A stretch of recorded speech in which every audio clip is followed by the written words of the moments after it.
একটা কইরা আন্ডা মানে ডিম আর সাদা ভাত দুপুরবেলা বিরিয়ানি করছিলেন। বিশ্বাস করেন স্যার, এত স্বাদ হইছে বিরিয়ানি, আমি বাইরে বসে খাই নাই। এই কথায় ওই বিরিয়ানি হাতেই দিই নাই। পরে ইটা দিয়া কুট্টারে দিছিলাম, কুট্টায়ও খাইলো না। কেমনে খাইবো? ওই বিরিয়ানির মধ্যে এক টুকরা মাংসও ছিল না। এই আমার ছাত্র ছাত্রীরা শোন, সবসময় বই পড়ে জ্ঞান অর্জন করা যায় না। জ্ঞান অর্জন করতে হলে বাইরে যেতে হয়, শিক্ষা সফরে যেতে হয়। এই জন্য তোদের আমরা এই বছর শিক্ষা সফরে নিয়ে যাবো।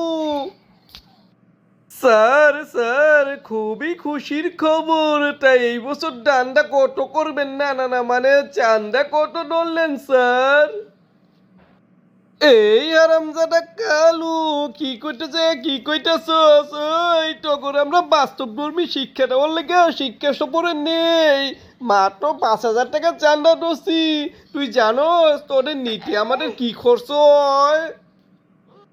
না স্যার, জানি না, কিন্তু গত বছর আমাদের যেভাবে নিছিলেন বিশাল খরচ হয়েছিল। আমার মনে হয় 70 দশকের একটা বাস ভাড়া করছিলেন। অর্ধেক রাস্তা যায় আবার নষ্ট হয়, খেদের খেদের করে চলে। অনেক টাকা মনে বিল হয়েছিল স্যার, ঠিক না স্যার? এই পাকনা কালু, পাকনা পাকনা কথা কইস না। খালি গাড়িতেই দেখলি ওইখানে যে নিয়ে তোদের খাওয়াই, 3 বেলা খাওয়াই, ওইটা কোনার ধরবি না। ও স্যার, আমি তো ভুললেই গেছিলাম গা। গত বছর না কি খাওয়াইছিলেন? একটা কইরা আন্ডা মানে ডিম আর সাদা ভাত দুপুরবেলা বিরিয়ানি করছিলেন। বিশ্বাস করেন স্যার, এত স্বাদ হইছে বিরিয়ানি, আমি বাইরে বসে খাই নাই। এই কথায় ওই বিরিয়ানি হাতেই দিই নাই। পরে ইটা দিয়া কুট্টারে দিছিলাম, কুট্টায়ও খাইলো না। কেমনে খাইবো? ওই বিরিয়ানির মধ্যে এক টুকরা মাংসও ছিল না।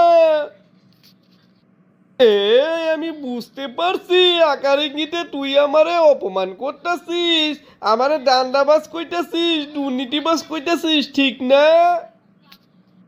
না স্যার, আপনার আমি এই কথা কমু কে?